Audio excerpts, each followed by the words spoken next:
कहानी की शुरुआत होती है 1915 कोरिया में। जंगल की सर्द हवाएं, पेड़ों की सरसराहट और हम देखते हैं कि मंदुक नाम का एक बूढ़ा शिकारी अपने बेटे सूकी को लकड़ी की बंदूक से शिकार करना सिखा रहा है। उसके बेटे में से बचपन की मासूमियत झलकती है, लेकिन इनके गांव में चारों ओर सिर्फ भूख और गरीबी छाई है। घर पहुंचने पर सूकी की मां, जो थोड़े से बचे हुए खाने से परिवार के लिए खाना बनाने की कोशिश कर रही होती है, मंदुक शिकार पर निकलने का ऐलान करता है क्योंकि परिवार को खाना चाहिए। उसकी पत्नी उसे बचा हुआ खाना देने की कोशिश करती है, लेकिन वह मना कर देता है और कहता है, तुम और सूकी खा लो, मैं निकलता हूँ। जंगल पहुंचने पर मंदुक पेड़ पर खरोंचें और ताजा खून देखता है, जिससे उसे समझ आता है कि कोई जानवर आसपास ही है। वह अपनी बंदूक आसमान की ओर दागता है ताकि जानवर बाहर निकले। एक डरावना सन्नाटा। मंदुक चुपचाप पेड़ के पीछे, जरा सी हलचल और अचानक उसे एक बाघ दिखता है। उसकी आंखें मंदुक पर, बंदूक तैयार। दोनों की नजरें मिलती हैं। एक पल के लिए समय रुक जाता है। बाघ हमला करता है और मंदुक गोली चला देता है। गोली बाघ को लगती है और वो वही मौत की नींद सो जाता है। तभी सीन कट होता है और अब साल है 1925। जापानी गवर्नर जनरल बहुत ज्यादा घमंडी और क्रूर हो चुका है। उसका हुक्म है कि सभी बाघों का सीकर करके उनकी खालें जमा की जाए। वो इसे एक तरह की शक्ति का प्रतीक मानता है, कोरियन संस्कृति पर अपने दबदबे को दिखाने के लिए। लेकिन अब सिर्फ एक बाघ बचा हुआ है, द माउंटेन लॉर्ड। बड़ा, डरावना, एक आंख वाला वह बाघ अब तक दर्जनों शिकारी मार चुका है और हर बार बच निकलता है, जिनमें मंदुक के पुराने साथी भी शामिल हैं। गवर्नर जनरल गुस्से में है कि बाघ अभी तक पकड़ा क्यों नहीं गया। ऑफिसर दबाव में है। गवर्नर उसे धमकाता है कि अगर उसने बाघ को नहीं मारा तो उसकी जान जाएगी। इधर जंगल में गुक्युंग नाम का शिकारी अपनी टीम के साथ बाघ के निशान ढूंढ रहा है। राह में चलते चलते उन्हें एक लाश और बाघ, उसके बच्चों के पदचिन्ह मिलते हैं। ये निशान माउंटेन लॉर्ड की मां, उसके बच्चों से जुड़े हैं। टीम जाल बिछाती है, रणनीति बनाती है। दूसरी ओर एक ऑफिसर मंदुक के पास जाता है, उसे मनाने के लिए कि वो आखिरी बार शिकार करे। लेकिन मंदुक साफ मना करता है, मैं अब शिकारी नहीं हूँ। उसने बहुत कुछ खोया है। बाहर उसका बेटा सूकी इंतजार कर रहा होता है। अब जवान हो चुका है, देख रहा है पिता की संकल्प शक्ति और उनके मन की हलचल। दूसरी ओर गुक्युंग की टीम ने जो जाल बिछाया था, उसमें एक मादा बाघ और उसके 2 बच्चे फंस चुके हैं। मादा बाघ घायल है और उसके बच्चों ने जाल में फंसकर अपनी जान गंवा दी। गुक्युंग उस पर बंदूक चलाकर उसकी जान ले लेता है और गुक्युंग की टीम मादा बाघ और उसके बच्चों के शव ऑफिसर के पास ले जाती है। जंगल में ऊंचाई से वह एक आंख वाला बाघ उन्हें देख रहा होता है और गुक्युंग ऑफिसर के पास आता है, जो उसे बताता है कि हमारे पास बहुत कम समय है। गुक्युंग उससे मंदुक के बारे में पूछता है, लेकिन वह कहता है कि हम उसे नहीं मना पाए। ऑफिसर अब मंदुक को शामिल करना चाहता है, क्योंकि मंदुक ही अकेला है जो इस बाघ को पकड़ने या मारने की रणनीति बना सकता है। अब कहानी और गहरी होती है। हम मांदुक को देखते हैं, जो अपने पुराने डॉक्टर दोस्त से मिलता है, जो अब जड़ी बूटियां बेचकर गुजारा कर रहा है। तभी सूकी, मांदुक का बेटा, अपनी प्रेमिका से मिलता है, जिसका परिवार उसकी शादी किसी और से कराना चाहता है, क्योंकि सूकी के पास सिर्फ गरीबी है, कोई नौकरी नहीं है। जो है वो सिर्फ सपना है। सूकी उसे गले लगाता है और कहता है, थोड़ा इंतजार करो, मेरे पास एक प्लान है, हमें कोई भी जुदा नहीं कर सकता है।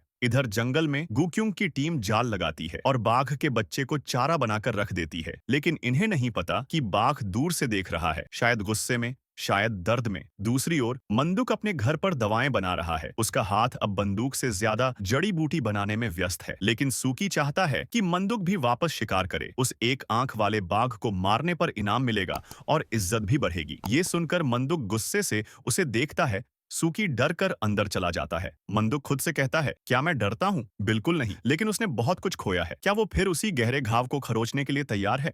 रात होती है। गुक्युंग की टीम कैंप लगाती है। जोर शोर से जंगल गूंज उठता है। वो ट्रैप्स की आवाज सुनने की कोशिश करते हैं और जैसे ही आवाज आती है वो भाग दौड़ते हैं। लेकिन जब दौड़कर वहां पहुंचते हैं तो पता चलता है कि बाघ के बजाय भेड़िए फंसे हैं। लेकिन बाघ चालाक है, जालों को चकमा देता है और अपने बच्चे को छुड़ा के वहां से चला जाता है। अब गुक्युंग मंदुक को मनाने उसके घर पहुंचता है कि वो भी साथ चले। वो मंदुक को उसकी पत्नी की मौत की याद दिलाता है, जिसे बाघ ने मारा था, और कहता है, बदला लो। मंदुक को याद दिलाता है कि ये सब सिर्फ शुरुआत थी। मंदुक गुस्से में उसे बाहर निकाल देता है। फिर एक बड़ा फ्लैशबैक दिखता है। जब मंदुक जवान था, वो और उसके साथी जंगल में एक भयावह नरसंहार देखते हैं, जहां गुक्युंग का भाई मरा पड़ा है और उसका चेहरा जख्मी है। गुक्युंग कहता है कि वो एक आंख वाला बाघ था और अब वो गांव की ओर गया है। मंदुक दौड़ता है। दर्द की वो यादें मंदुक को आज भी झकझोरती हैं। रास्ते में मंदुक को एक आवाज सुनाई देती है। वह बंदूक तानता है और आवाज सुनकर गोली चला देता है, और पीछे बाघ खड़ा था, बस उसे देखता है और चला जाता है। लेकिन जब मंदुक आगे जाता है तो देखता है कि उसने अपनी पत्नी को गोली मार दी। मंदुक टूट जाता है। फिर मंदुक और उसका बेटा पहाड़ों में चलते हैं। सूकी कहता है कि वो भी शिकार पर जाना चाहता है। मंदुक उसे डांटता है, लेकिन सूकी गुस्से में कहता है, आप डरते हैं क्योंकि आपने माँ को मारा था। मंदुक हैरान होता है कि उसे यह बात कैसे पता चली। सूकी कहता है, पूरे गांव को पता है। इसके बाद सूकी चोरी छिपे ऑफिसर से मिलने जाता है और कहता है कि वो बाघ का शिकार करना चाहता है। ऑफिसर उसे एक राइफल देकर टीम के साथ भेज देता है। टीम का एक सदस्य इस बात से नाराज होता है। उसे डर है कि मंदुक का बेटा मारा जाएगा। मंदुक को जब यह पता चलता है कि सूकी टीम के साथ जंगल में है, वो चिंता में आ जाता है और जंगल की ओर दौड़ जाता है। जंगल में टीम ढोल बजा रही है, चिल्ला रही है बाघ को बाहर निकालने की कोशिश में, लेकिन बाघ जाल की ओर नहीं जाता। वो सीधे उन पर हमला करता है। ऊंचाई से छलांग लगाकर वो सबको मारना शुरू कर देता है। गोलियां चलती हैं, लोग चीखते हैं। तभी सूकी डर कर एक जगह पर खड़ा हो जाता है। तभी कोई उसे पेड़ के नीचे धकेलता है ताकि वह बच जाए। वो नीचे गिरकर कांपने लगता है। बाघ उसके पास आता है। सूकी डर से अपनी आंखें बंद कर लेता है, पर वह बाघ उसे छोड़कर आगे बढ़ जाता है। लेकिन सूकी के पीछे से एक आदमी गोली चलाता है। बाघ पलटता है। सूकी डरकर खुद बंदूक उठाता है और गोली चला देता है। जब बाकी शिकारी पहुंचते हैं तो चारों ओर लाशें और घायल लोग पड़े होते हैं। गुक्युंग समझ जाता है कि बाघ अपने बच्चे को लेने गया है और पीछा करने निकलता है। रास्ते में उसे खून के निशान दिखते हैं जो ताजे थे। वो अपनी टीम को उसके पीछे जाने को कहता है। तभी चिंगू को सूकी के बारे में याद आता है। वे लौटते हैं, लेकिन बहुत देर हो चुकी थी। कई सारे भेदिए वहां पर ही लाशों को खा रहे थे। वो आग से उन्हें भगाते हैं और सूकी को ढूंढते हैं, लेकिन तब तक भेदिए सूकी को घसीट कर ले जा चुके थे। तभी वहां गुक्युंग आता है। चिंगू उसे गुस्से में मारने लगता है क्योंकि उसकी वजह से सूकी गायब है। तभी मंदुक चिंगू का हाथ पकड़ता है और अपने बेटे के बारे में पूछता है। तभी हम देखते हैं कि भेड़िए सूकी को जिंदा खाना शुरू कर चुके हैं और वहां बाघ आता है। भेड़िए डर जाते हैं, लेकिन एक भेड़िए बाघ पर हमला करता है और बाघ उसे मार देता है, जिससे बाकी के भेड़िए भाग जाते हैं। फिर वह बाघ सूकी के पास जाकर चुपचाप लेट जाता है, जैसे अपने ही खोए हुए बच्चे को देख रहा हो। लेकिन सूकी उसकी आंखों के सामने ही दम तोड़ देता है। जिसके बाद हम देखते हैं कि गुक्युंग जनरल के पास जाता है और कहता है कि मुझे इस बाघ को मारने के लिए सेना चाहिए। बाजू में खड़ा ऑफिसर मना करता है, लेकिन गवर्नर जनरल मंजूरी दे देता है। यह अब सिर्फ एक जानवर और इंसान की लड़ाई नहीं, बल्कि सत्ताधारी शक्ति और प्रकृति की लड़ाई है। तभी हम मंदुक को देखते हैं, जो अपने बेटे के गम में टूट चुका है। लेकिन तभी अचानक उसे पीछे से आवाज आती है। वो मुड़ता है और देखता है कि बाघ उसके बेटे सूकी की लाश लेकर आया है। फिर हमें एक फ्लैशबैक दिखता है, जहां हम मंदुक को एक बाघ के ऊपर गोली ताने देखते हैं। उस बाघ के पीछे उसके बच्चे भाग रहे होते हैं। वो बाघ मंदुक पर हमला करता है और मंदुक गोली चला देता है। जब मंदुक ने उन बाघों की मां को मारा था, उसकी जान नहीं गई। तभी गुक्युंग पीछे से आता है और उसे गोली मार देता है, जिससे उस बाघ की मौत हो जाती है। तभी उसके दो बच्चे उसके शव के पास आते हैं। उन्हीं में से एक था यह एक आंख वाला बाघ। गुक्युंग उन्हें मरने के लिए बंदूक उठाता है, लेकिन मंदुक उसे रोक देता है। बाद में मंदुक उन्हें चोरी छिपे एक सीक्रेट और सुरक्षित जगह छोड़ आता है और सर्दियों में उनके लिए खाना भी रखता है। लेकिन एक बच्चा मर जाता है और दूसरा एक आंख वाला बच्चा बड़ा होकर माउंटेन लॉर्ड बन जाता है। अब वर्तमान में वही बाघ उसके बेटे सूकी की लाश लौटाकर चला जाता है और वह बाघ बहुत ज्यादा घायल था। इधर सेना पूरे पहाड़ पर विस्फोटक लगाकर उसे फोड़ देती है और चारों ओर धुआं फैल जाता है और हर जानवर को गोली मारने लगती है। पूरा जंगल खून से लथपथ हो जाता है, लेकिन अब धुएं की वजह से सैनिक कुछ देख नहीं पाते हैं। तभी बाघ घायल होते हुए भी सैनिकों पर टूट पड़ता है और कई को मार देता है।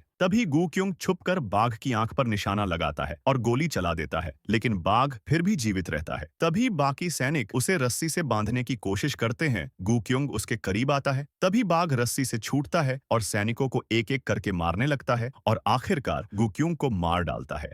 फिर जब वहां गवर्नर जनरल आता है, वह बहुत ज्यादा शर्मिंदा होता है। वह गुस्से में कहता है, जापानी सेना एक बाघ से हार गई। फिर ऑफिसर चिंगू को आदेश देता है, मंदुक को ले आओ। मंदुक को बुलाया जाता है। वो जंगल में जाता है, जहां वही बाघ घायल पड़ा है, इंतजार कर रहा है। दोनों की आंखों में दर्द, दोनों के दिलों में हजार जख्म। मंदुक कहता है, मैं समझ गया, जैसे कि सब कुछ जो हुआ, जो खोया, जो झेलता गया, उसका मतलब अब सामने आ रहा हो। बाघ धीरे धीरे मुड़कर जाने लगता है, जैसे कह रहा हो, मुझे तू ही मार, ये किसी सैनिक के बस की नहीं।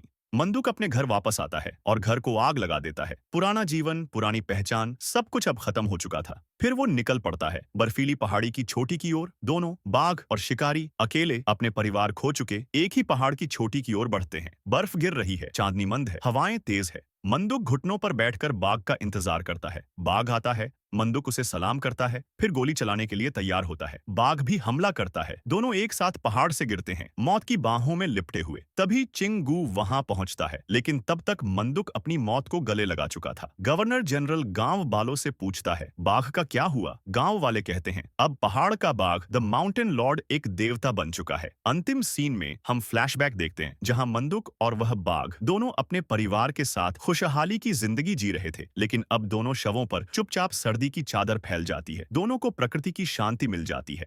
तो दोस्तों, यह थी the iconic movie the tiger an old hunter's tale की कहानी। एक ऐसी कहानी जो हमें ये सिखाती है कि इंसान और जानवर दोनों में आत्मा होती है, बस परिस्थितियां उन्हें दुश्मन बना देती हैं। अगर आपको ये वीडियो पसंद आया हो तो लाइक करो, सब्सक्राइब करो और बताओ कमेंट्स में कि अगली वीडियो किस मूवी पर बनाई जाए। बाकी मैं मिलता हूँ आपसे अगली वीडियो में।